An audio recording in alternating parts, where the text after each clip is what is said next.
Now, no matter what car you have parked in a garage, if there are tools lying all over the place, it can make the place look like an absolute nightmare. So we consulted our builder's DIY specialist, Andrew Donkin, who's developed a solution for this problem, a very easy-to-build DIY tools cabinet. Take a look.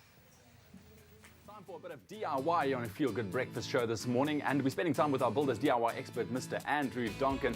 And when it comes to the tools in your garage, if you don't have a proper place to put them, things can get a bit messy. So we're going to show you how to make your own tool cabinet. Andrew, very nice to see you, man. Good to see you, Ian. How are you doing? Not too bad, not too bad. Excited for this one because I think every DIY fanatic deserves a proper place to put their tools. That's right, Ian. And also you want to try and spread your tools out over the wall or something like that. Spread them out as much as you can. I like to put up a piece of shutterboard, spread my tools out evenly. This is our cabinet.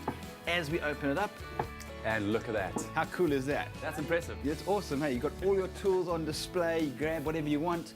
All got its own location. And shutterboard, such a versatile product to work with. You know, like it's such cheap material as well, and it's so strong and durable. So it's awesome to use. You can actually get builders' warehouse to cut it all for you, give them the dimensions, and then away you go. Brilliant. So what are we going to need?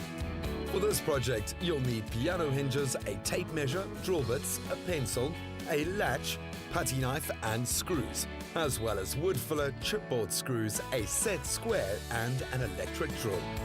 Andrew, where are we going to start? Right, as usual, you know I normally put together a plan for you so you can actually follow that. Really easy to mark out exactly where you have to drill. Pencil for you, tape measure, and following our plan, we're basically going to make a box section all the way around. We're going to pre-drill our holes all around the perimeter first. And now what I've done here is we're going into the thickness of the timber. Now the timber is 22 millimeters thick.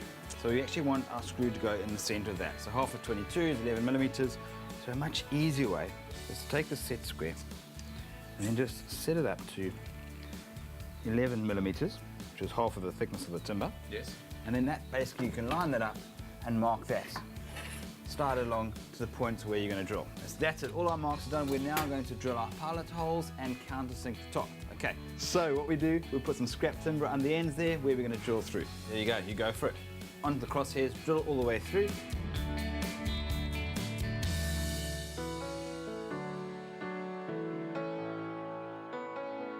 Once you've done the drilling, all you're going to do now is actually countersink each hole to allow the screw head to sit below the surface of the timber. To make it look nice and tidy. That's it, and smooth and flush. Okay, we've got a countersink bit here, and we're just going to touch it on the top of the timber on top of the holes. Okay.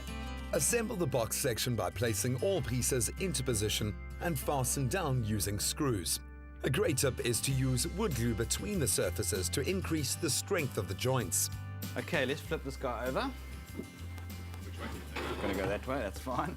Okay, we've got our box section, that's our one door. What we're gonna do now is we're gonna drill on each side. We've got this opening up, so we want that nice and secure. We're also gonna put a shelf in. We can actually put the shelf any height we want to. Okay. And that's our door done. That's it. We basically got our box section, it's very simple, box tray.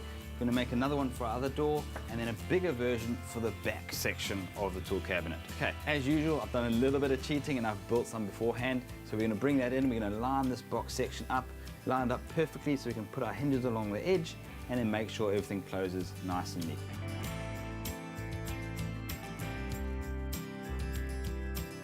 Great, look at that. Okay, so let's close this up.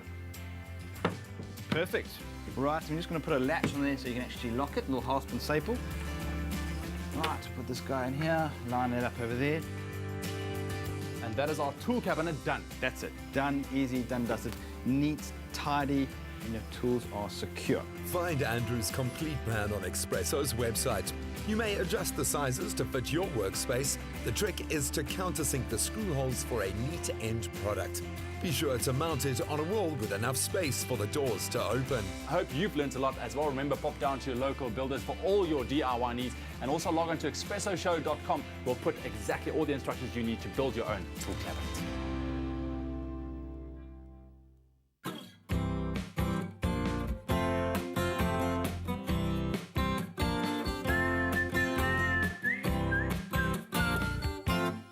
must admit, that is very, very impressive. So if you'd like to get started on your own DIY tools cabinet, then I think that you'll find a 250 Rand Builders voucher very handy. So if you'd like to win one, all you have to do is SMS the keyword Builders, including your name and city, to 33728. Remember, the T's and C's apply. We're going to take a very quick ad break, and we'll be right back.